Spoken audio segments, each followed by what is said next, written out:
নমস্কার বন্ধুরা, ডিয়ার আপডেটে আপনাদেরকে স্বাগত জানাই। বন্ধুরা, আমি এর আগের ভিডিওতে আপনাদেরকে বলেছিলাম যে 18ই জুন কিন্তু বন্ধুরা কলেজের কিন্তু ফর্ম ফিল-আপটা শুরু হবে এবং 17 তারিখে কিন্তু বন্ধুরা শিক্ষামন্ত্রী প্রাপ্ত বসু কিন্তু বন্ধুরা একটি প্রেস কনফারেন্সে কিন্তু আপনাদের সেই খবরটা জানাবেন। তো বন্ধুরা, ইতিমধ্যে আপনারা জানেন যে আজকে বেশ কিছু খবরের চ্যানেলে সেটা দেখিয়ে দেওয়া হয়েছে। শিক্ষামন্ত্রী বলে দিয়েছেন যে কালকে সকাল 10টা নাগাদ ফর্ম ফিল-আপটা কিন্তু শুরু হবে। তো বিষয়টা হচ্ছে, আমি এর আগে এই ইনফরমেশনগুলো দিয়েছিলাম এবং বিভিন্ন রকম ডেটগুলো বলে দিয়েছি, তাহলে আজকে কেন ভিডিও করতে এসেছি? হ্যাঁ বন্ধুরা, একদম ঠিকই ভাবছেন। আজকে ভিডিও করার পারপাসটা হচ্ছে, আপনারা জানেন যে একটা ফাইনাল এক্সাম দেওয়ার আগে কিন্তু বন্ধুরা লাস্ট মিনিট সাজেশন বলে একটা জিনিস হয়, যে জিনিসটা কিন্তু বন্ধুরা অনেকটাই গুরুত্বপূর্ণ ভূমিকা পালন করে। তো বন্ধু, সেই জন্যই আমি আজকে এই ভিডিওটা তৈরি করছি। তো চলুন বন্ধুরা, সেই ভিডিওটা তৈরি করা যাক এবং কী ভিডিও তৈরি করছি বলতে বলতে যাই। তো বিষয়টা হচ্ছে বন্ধুরা, আপনারা কালকে ফর্মটা ফিল আপ অবশ্যই করবেন, কিন্তু আজকে আপনাদের প্রিপারেশন নিতে হবে যে আপনি কোন কলেজে কোন সাবজেক্টে কতগুলো সাবজেক্ট নিয়ে ফর্ম ফিল আপ করবেন, কতগুলো কলেজে ফর্ম ফিল আপ করবেন, কোনটা কোনটা বেটার অপশান রয়েছে। তো চলুন বন্ধুরা, আমি পোর্টালটা করে কিন্তু আপনাদের সামনে সব কিছু তুলে ধরছি, যেন আপনাদের কিন্তু বুঝতে সুবিধা হয়। চলুন। তো বন্ধুরা, প্রথমে যেটা করতে হবে সেটা হচ্ছে বন্ধুরা, আমাকে চলে আসতে হবে সেন্ট্রাল অ্যাডমিশন পোর্টালে। এখানে গিয়ে আপনারা লিখতে পারেন WBCAP, অর্থাৎ আপনাদের যদি এটা লিখতে অসুবিধা হয় তাহলে আপনারা সেন্ট্রাল অ্যাডমিশন পোর্টাল লিখলে পরে কিন্তু আপনাদের সামনে কিন্তু বন্ধুরা এরকম একটি পেজ খুলে যাবে। সেখানে দেখুন প্রথমেই একটা রয়েছে অপশান সেন্ট্রালাইজড অ্যাডমিশন পোর্টাল। এটাতে যখন আপনি ক্লিক করবেন, একটু টাইম আপনাদের দেখে হোল্ড করতে হবে, কারণ হচ্ছে এই সার্ভারটা জানেন যে আগে দীর্ঘদিন ধরে কিন্তু বন্ধুরা স্লো কাজ করছিল, বন্দরের মধ্যে ছিল। তো আজকে কিন্তু একটু ফাস্ট কাজ করছে, কারণ এটা কিন্তু খুলে দেওয়া রয়েছে। এখান থেকে বেশ কিছু ইনফরমেশান আপনাদেরকে কালেক্ট করতে হবে আজকে। তাহলে কিন্তু বন্ধুরা কালকে আপনার 10টার পর থেকে কিন্তু বন্ধুরা সেই ফর্মটা বিনা ঝিঝাকে আপনারা ফর্ম ফিল আপটা করতে পারবেন। অর্থাৎ আপনাদের মধ্যে কোনো আর সন্দেহ থাকবে না যে কোন সাবজেক্টটি নিয়ে আপনারা ফর্ম ফিল আপ করবেন সেই বিষয়টি। তো চলুন বন্ধুরা, আপনারা দেখতেই পাচ্ছেন যে পোর্টালটা একটু খুলতে সময় লেগে গেল। এই পেজটা খোলার সঙ্গে সঙ্গে দেখতে পাবেন এখানে লেখা রয়েছে click here to explore institution and course এবং প্রোগ্রাম। তো চলুন বন্ধুরা, দেখুন সামনে কিন্তু কোথাও কিন্তু অপশান নেই যে আপনারা আজকে ফর্ম ফিল আপ করতে পারেন, কারণ কালকে 10টার দিকেই লঞ্চ করবে পোর্টালটা অনলাইন অ্যাপ্লিকেশনের জন্য। তো আমাদের যেটা করতে হবে সেটা বন্ধুরা, আপনারা যদি মোবাইল থেকে এই পেজটা খুলে থাকেন তাহলে এখানে যাবেন, ক্লিক করবেন এবং ডেস্কটপ মোডটা অন করে দেবেন, তাহলে কিন্তু বন্ধুরা ল্যাপটপের মতো বা কম্পিউটারের মতো ভার্সনটা খুলে যাবে। তারপরে আপনারা কিন্তু সবার নিচের দিকে চলে আসবেন। নিচের দিকে আসার পরেই দেখতে পাবেন এখানে কয়েকটা জিনিস রয়েছে, সেটা হচ্ছে by district, by program, by subject, by college, HEI, by university. এই 5 প্রকারে কিন্তু বন্ধুরা আপনারা ডিটেলস ভেরিফাই করতে পারেন। একটা একটা করে আপনাদের সামনে তুলে ধরছি, আপনারা একটু ভালো করে মন দিয়ে শুনবেন এবং দেখে নেবেন। দেখুন, আমি যে বাই ডিস্ট্রিক্ট সিলেক্ট করি, আপনি যে ডিস্ট্রিক্ট থেকে হয়ে আছেন সেই ডিস্ট্রিক্ট প্রথমে সিলেক্ট করবেন। আমি দক্ষিণ দিনাজপুর থেকে, সেইটা সিলেক্ট করে দিলাম। এবং তারপরে সিলেক্ট প্রোগ্রাম, আপনি ক বছরের জন্য অ্যাডমিশন নিতে চান সেই প্রোগ্রামটা সিলেক্ট করবেন। এখানে দেখুন সবগুলো 4 বছর রয়েছে, লাস্ট খালি BCA রয়েছে।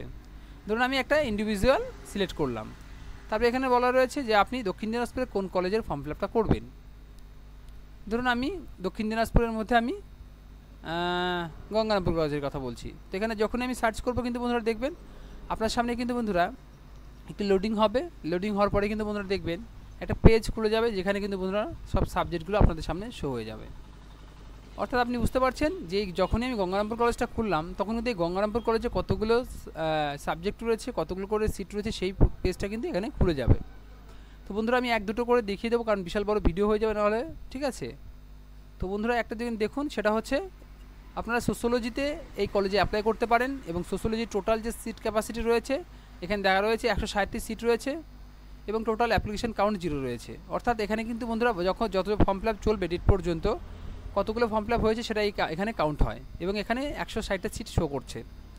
এবার দেখতে পারবেন আপনারা যে ভ্যাকান্সি জেনারেলের জন্য কতগুলো সিট রয়েছে, 70টা রয়েছে। এসসিদের জন্য 33টা, এসটিদের জন্য 9টা, আদার্স অন্যান্যদের জন্য OA 15টা, OB 10টা, EWS 15টা, NDC PWD রয়েছে 2টো, SC PWD 2টো, ST PWD 1টা, OA অর্থাৎ OBC A এবং OBC B, ঠিক আছে? এই বিগুলো ভাগ করে এগুলো দেওয়া রয়েছে, ঠিক আছে?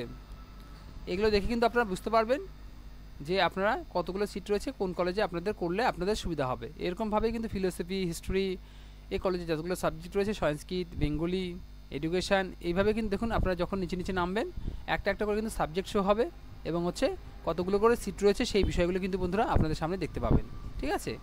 তো এইভাবে আপনারা একটু মোবাইল থেকে খুলে নিয়ে আপনারা দেখে নেবেন। আমি ভিডিওটা যেন লং না হয় তার জন্য আমি একটা করে অপশান দেখিয়ে দিচ্ছি।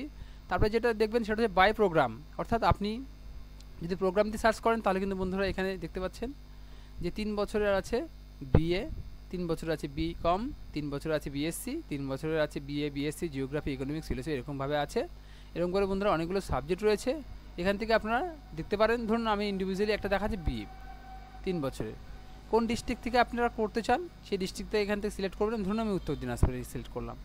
এখানে উত্তর দিনাজপুরে যে ইউনিভার্সিটি রয়েছে সেটা হচ্ছে রায়গঞ্জ ইউনিভার্সিটি। এইটা দিয়ে আপনি যখনই সার্চ করবেন তখনই কিন্তু একটু লোডিং হবে, কারণ সার্ভারটা একটু স্লো কাজ করছে। লোডিং হওয়ার পরে কিন্তু আপনাদের সামনে শো করবে কী কী সাবজেক্ট রয়েছে। যেরকম বাংলা রয়েছে 108টা সিট রয়েছে, হিস্ট্রি রয়েছে 108টা সিট, সংস্কৃতে রয়েছে 54টা এবং ইংলিশে রয়েছে 108টি সিট। বুঝতে পারছেন? এবং এগুলো ভাগ করে দেওয়া রয়েছে যে SC ST OBC general physical handicap এদের হচ্ছে কটি করে সিট রয়েছে, এগুলো একটু স্কিপ করে করে আপনারা দেখে নেবেন। তো নেক্সট চলে আসে তারপরে বাই সাবজেক্ট, অর্থাৎ আপনি যদি সাবজেক্ট অনুযায়ী দেখতে চান তাহলে কিন্তু যেটা করতে হবে এখান থেকে আপনি সেই সাবজেক্টটা সিলেক্ট করবেন। আমি নর্মালি একটা সাবজেক্ট এখান থেকে সিলেক্ট করে, ধরুন আমি বেঙ্গলির কথা বলছি, একটা সাবজেক্ট সিলেক্ট করে দেখাচ্ছি আপনাদের যে সাবজেক্ট পছন্দ সেই সাবজেক্ট সিলেক্ট করে দেখবেন। সার্চ সিলেক্ট ইউনিভার্সিটি, আপনি কোন ইউনিভার্সিটির মধ্যে আপনি অ্যাডমিশন হতে চান। ধরুন আমি গৌড়বঙ্গ ইউনিভার্সিটিতে অ্যাডমিশন হতে চাই, এটা সিলেক্ট করলাম। সিলেক্ট করার পরে যেটা করতে হবে সেটা হচ্ছে সিলেক্ট কলেজ। এবার গৌড়বঙ্গের আন্ডারে যতগুলো কলেজ পড়ে সেই কলেজগুলো আপনারা এখানে দেখতে পাবেন, এবং দেখার পরে যেটা করতে হবে সেটা হচ্ছে কোন কলেজে আপনি ভর্তি হতে চান। ধরুন আমি জামিনী মজুমদার মেমোরিয়াল কলেজে ভর্তি হতে চাই, এখানে আপনি সার্চ করবেন। সার্চ করার সঙ্গে সঙ্গে কিন্তু বন্ধুরা দেখবেন যে আপনাদের সামনে কিন্তু বন্ধুরা একটু লোডিং হবে। লোডিং হওয়ার পরে কিন্তু বন্ধুরা দেখবেন এই বাংলাতে কতগুলো সিট রয়েছে। বাংলাতে জামিনী মজুমদার মেমোরিয়াল কলেজে 700টা সিট রয়েছে, আমরা দেখে নিই। তো এখানে রয়েছে বাই কলেজ, এখানে কলেজের এখানে যখন সিলেক্ট করবে এখানে কিন্তু বন্ধুরা দেখতে পাচ্ছ যে যতগুলো কলেজ এই পোর্টালের আন্ডারে রয়েছে সেই কলেজগুলো কিন্তু এখান থেকে শো হয়ে যাবে। সেখান থেকে আপনারা কলেজ একটা সিলেক্ট করে নেবেন। আমি ধরুন আনন্দমোহন কলেজ সিলেক্ট করলাম, সার্চ করছি। এরকমভাবে আপনারা যতগুলো কলেজের ইচ্ছে দেখতে পারেন, কোন সাবজেক্ট কী বিষয় কী রয়েছে না রয়েছে দেখতে পারবেন। যখন আমি সার্চ করার সঙ্গে সঙ্গে আনন্দমোহন কলেজে যতগুলো সাবজেক্ট ছিল, কতগুলো করে সিট রয়েছে সেই বিষয়টা কিন্তু বন্ধুরা আপনাদের সামনে চলে এসেছে, এবং কোন এসসি এসটি ওবিসি জেনারেল কতগুলো করে সিট রয়েছে সেই বিষয়গুলো কিন্তু বন্ধুরা এখান থেকে আপনারা পরিষ্কারভাবে দেখে নেবেন। আপনারা কিন্তু মোবাইলে খুলে ধীরে ধীরে সব কিছু কিন্তু আজকে রাত্রির মধ্যে দেখে নেবেন, এবং কালকে থেকে আপনারা সেই অনুযায়ী একটা লিস্ট করে নেবেন, কালকে একটা ফর্ম ফিল আপ করতে পারবেন। বাই ইউনিভার্সিটি, আপনারা যদি মনে করে থাকেন যে আমি ইউনিভার্সিটি সার্চ করে দেখতে চাই, তাহলে দেখুন এখানে এই পোর্টালের আন্ডারে যতগুলো ইউনিভার্সিটি রয়েছে সেতগুলো ইউনিভার্সিটি কিন্তু এখানে লিস্টেড রয়েছে। এখানে আমি কল্যাণী ইউনিভার্সিটি সিলেক্ট করলাম, এখানে কি প্রোগ্রাম রয়েছে সেটা কিন্তু এখান থেকে দেখতে পারবেন আপনি। এখানে যে কোনো একটা ইন্ডিভিজুয়াল আপনার যেটা পছন্দ সিলেক্ট করে নেবেন। তারপরে কিন্তু বন্ধুরা এই ইউনিভার্সিটির আন্ডারে কতগুলো কলেজ রয়েছে সেই কলেজগুলো এখানে দেখতে পাবেন, এবং সেই কলেজটা এখান থেকে সিলেক্ট করে নেবেন। কল্যাণী আমি সিলেক্ট করে নিলাম মহাবিদ্যালয়, তারপর এখানে সার্চ করছি। সার্চ করার সঙ্গে সঙ্গে দেখবেন যে আপনাদের কিন্তু বন্ধুরা লিস্ট চলে এসেছে। সেম টু সেমভাবে কিন্তু বন্ধুরা আপনারা বাড়িতে কী করবেন, খাতা পেন রেডি রাখবেন, এবং যে কলেজে আপনি পড়তে ইচ্ছুক, যে সাবজেক্ট নিয়ে পড়তে ইচ্ছুক সেই কলেজে আপনার ক্যাটাগরি অনুযায়ী কতগুলো সিট রয়েছে সেই জিনিসগুলো কিন্তু বন্ধুরা আপনারা খাতায় লিখে রাখবেন, এবং যখন কালকে বা পরশুদিন যখন আপনারা ফর্ম ফিল আপ করতে যাবেন সেই লিস্ট অনুযায়ী 1 2 3 করে কিন্তু বন্ধুরা সুন্দর করে সাজিয়ে নেবেন। তাহলে কিন্তু বন্ধুরা আপনাদেরকে কিন্তু আর অসুবিধায় পড়তে হবে না। তো বন্ধুরা এই ছিল ভিডিও। আর আমার এই ভিডিওটা যদি ভালো লেগে থাকে বন্ধুরা, তাহলে যেটা করতে হবে সেটা হচ্ছে বন্ধুরা আমার এই চ্যানেলটিকে সাবস্ক্রাইব করতে হবে, লাইক শেয়ার কমেন্ট করতে হবে। আর আমি প্রথমে বলে দিয়েছি বন্ধুরা যে এটা একটা সাজেশন ভিত্তিক, অর্থাৎ লাস্ট এক্সামের লাস্ট মুহূর্তে যেটা আপনাদের করার প্রয়োজন সেটা কিন্তু বন্ধুরা এটা আজকেই করতে হবে আপনাদেরকে। তাহলে কিন্তু বন্ধুরা আপনাদের সুষ্ঠুভাবে ফর্ম ফিল আপ করতে হবে। অর্থাৎ আপনাদের দেখা গেল ফর্ম ফিল আপ করে এসেছেন, পরে আপনার একটা কলেজের মিস্টেক হয়ে গেছে, তো সেটা কিন্তু একটা দুশ্চিন্তার কারণ হয়ে দাঁড়ায়। তো চলুন বন্ধুরা, এইভাবে আপনারা সব ঠিকঠাক করে নিয়ে যদি ফর্ম ফিল আপ করেন তাহলে আপনাদের কোনো সমস্যা হবে না। আর যেটা বলবো আমার চ্যানেলকে লাইক শেয়ার সাবস্ক্রাইব করবেন বন্ধুরা। অনেক অনেক ধন্যবাদ বন্ধুরা, ভালো থাকবেন, সুস্থ থাকবেন।